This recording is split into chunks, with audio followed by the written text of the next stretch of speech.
je vais vous parler avec mon cœur, mais sans faire de détour. D'abord, si je suis là, c'est pour une raison simple. Je ne veux pas que le pays meure. J'ai souvent dit, le pronostic vital est engagé. Nous sommes devant un crime. Le crime, il est sous nos yeux, il est devant nous. Le crime se cache derrière l'utopie. Ce crime, il est perpétré par une gente politicienne qui échappe au jugement de l'instant. Comment qualifier ce crime? Nous sommes en train de changer de peuplement, nous sommes en train de changer de mœurs, nous sommes en train de changer d'art de vivre, nous sommes en train de changer de civilisation. Quand on tue un homme, cela s'appelle un homicide. Quand on tue un peuple, cela s'appelle un populicide. Nous y sommes. Et on nous le cache. Nous assistons impuissants à un populicide mémorable, mais toujours innommé, le populicide français. Et la question que je me suis posée pendant ces 2 années, chaque vendredi, est la suivante. En reprenant l'expression des moscovites sous Staline, y a-t-il un ray de lumière sous la porte? Et ma réponse est oui. Et ce ray de lumière, j'ai le privilège de l'apercevoir, de le lire, entre le vendredi et le vendredi, à travers l'abondant courrier que les téléspectateurs et les auditeurs m'adressent. En effet, je lis qu'il y a 2 France.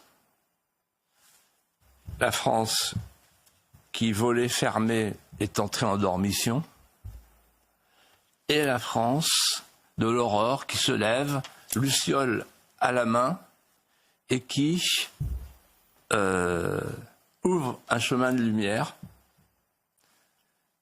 en nous invitant à prendre d'une main ferme la petite main de la petite fille Espérance de Péguy.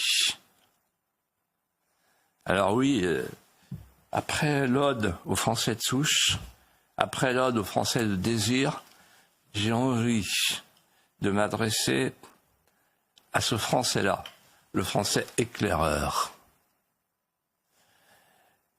En fait, il appartient, ce Français éclaireur, à une petite minorité active qui a compris que lorsque la tectonique des plaques se déplace et nous emporte dans son vertige,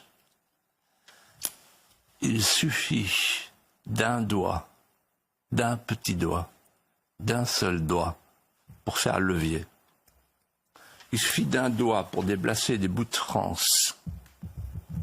Il suffit d'un doigt pour montrer aux regards en tension, là-haut, le passage du chariot dans la Voie lactée. Je pourrais citer des lettres, et des lettres, des milliers de lettres, qui m'arrachent des larmes. Par exemple, cette lettre d'un professeur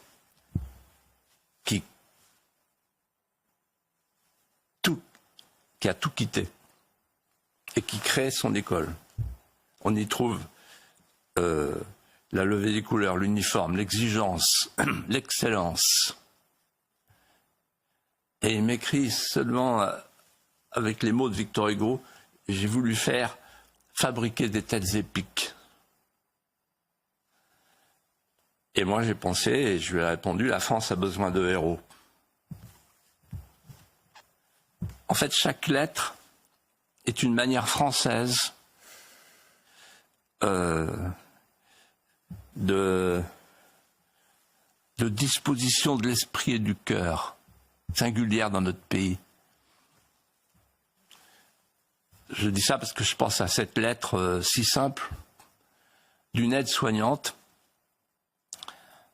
et qui me confie qu'en fait elle consacre toutes ses économies pour aller voir chaque soir une vieille dame dans un EHPAD près de chez elle. Elle lui serre la main, elle lui parle, elle échange un sourire, puis elle repart. Et elle m'écrit « Oh, monsieur, ce n'est pas grand-chose. C'est si peu. » Et moi, je lui réponds « Mais madame, la voilà l'esthétique de la miséricorde. La France a besoin d'offrandes invisibles qui sont des petits coins de ciel qui viennent vers nous. » Et puis, il y a ce policier, lui aussi qui me fait pleurer, en me disant, voilà, le matin, quand je passe dans le vestibule, que je récupère mon gilet pare-balles, j'embrasse ma femme et mes 3 filles.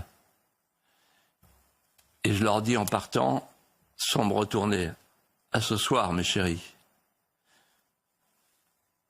Et j'entends derrière moi ma femme qui murmure « À ce soir, peut-être ». Et moi je lui réponds « Monsieur le policier, ce peut-être est sacré. Car il y a dans ce peut-être toute la grandeur française.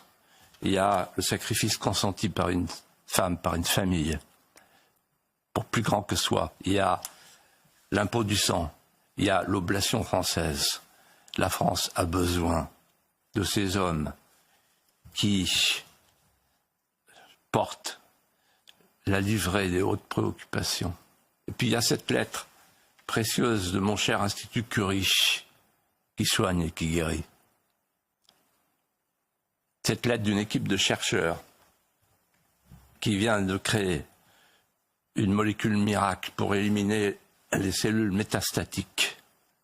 Découverte française, invention française. En fait, on a là la démonstration que le nouveau monde dans lequel on est entré, le monde de la miniaturisation, relève les petites nations et donne une chance aux nations moyennes. Pourquoi? Parce que la grandeur aujourd'hui, c'est plus la taille et la puissance comme du temps de Villal de la Blache. La grandeur aujourd'hui, c'est comme l'atome, c'est la combinaison contradictoire de l'infiniment petit et de l'infiniment puissant. La France a besoin de ces intelligences de l'improbable. Et puis, il y a ce jeune homme qu'on connaît bien ici dans cette maison. Ce jeune homme qui a fait le tour de France des cathédrales et qui, muni de sa foi et d'un sac à dos, a provoqué la fuite d'un terroriste qui était en train de tuer des enfants dans leur landau. Et en fait, qui me dit, j'ai pas fait exprès, c'est l'instinct, j'ai pas eu le choix. C'est comme Bayard, chevalier sans reproche et sans peur et sans reproche. La France a besoin de ces chevaliers qui, en fait, mettent du vitrail dans nos vies. Et puis il y a cet étudiant normalien, brillantissime,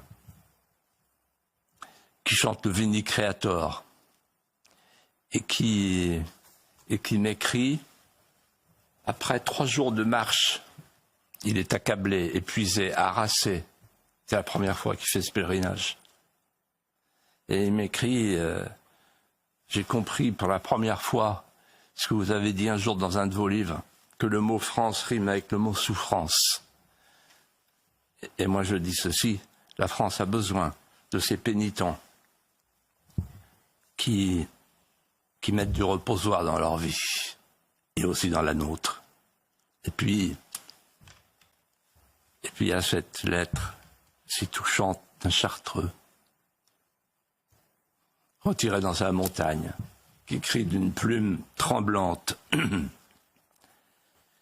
à l'encre hors d'âge. Monsieur, nous sommes là depuis 1000 ans. Les monastères où monte l'ultime supplication sont peut-être les derniers refuges français. Nous, monsieur, notre métier, c'est de garder intact l'âme de la France. La France a besoin de ces hommes qui se sont éloignés du monde pour le sauver.